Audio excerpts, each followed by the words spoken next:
ప్రియ సహోదరులారా, ఇక్కడ రాజూరా అనేది ఒక చిన్న మారుమూల గ్రామము, చిన్న పల్లెటూరు. అయితే ఇక్కడ ఒక చిన్న గవర్నమెంట్ పాఠశాల ఉంది. ఇక్కడ చిన్న పిల్లలు 5 నుంచి 9, 10 సంవత్సరాల వయసు వారు 50 మంది పాఠశాలకు వస్తూ ఉంటారు.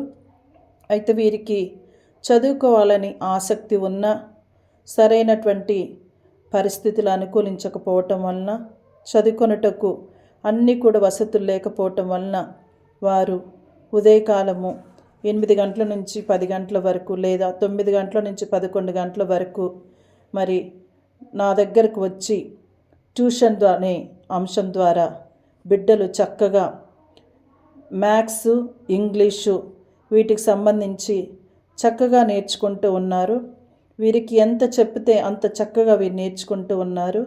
వీరికి ఫీజులు కట్టి ప్రైవేటు పాఠశాలలో చదువుకునే స్తోమత లేకపోవటం వలన వాళ్ళు తమ తల్లిదండ్రులు పనులకు వెళ్ళిపోవటంతో, చదువుకి పెద్ద ఆర్థిక సహాయం లేకపోవటంతో, వారికి ఉన్నటువంటి పరిస్థితుల రీత్యా తమ తల్లిదండ్రులు పనులకు వెళ్ళి తాము ఇండ్లల్లో ఉండకుండా మన యొక్క కాన్వెంట్కు వచ్చి నా దగ్గర చక్కగా ఉదయకాలము 9 గంటల నుంచి 11 గంటల వరకు ఈ యొక్క ట్యూషన్ క్లాసుల్లో తమకు తోచిన విధంగా మ్యాథ్స్ సబ్జెక్ట్ని, ఇంగ్లీష్ సబ్జెక్ట్ని చెప్పించుకుంటూ, ఇచ్చినటువంటి వర్కులు చేసుకుంటూ వారు ఎంతో రోజు రోజుకి ఉత్సాహాన్ని చూపుతూ ముందుకు వస్తూ ఉన్నారు.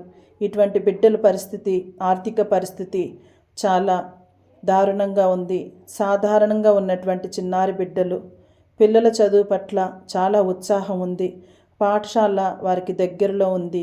మరికొంతమంది ఇతర గ్రామాల నుంచి 2-3 కిలోమీటర్లు నడిచి పాఠశాలకు వస్తూ ఉంటారు.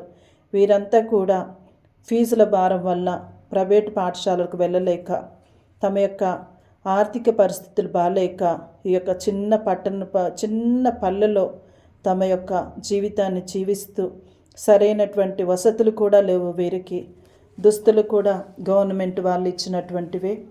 పుస్తకాలు చాతనైనంత వరకు నాకు ఇతరుల యొక్క సహాయం ద్వారా పుస్తకాలు అందించటం, పెన్నులు అందించటం, పెన్సిల్ అందించటం, ఇలాంటివి చేస్తూ బిడ్డలను ఎంతగానో ఉత్సాహపరుస్తూ ఉన్నాను.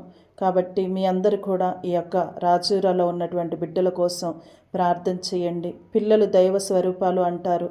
నిజమే, పేదరికంలోనే ప్రేమ ఉందని వీరి యొక్క ప్రేమను నేను చవిచూస్తూ ఉన్నాను.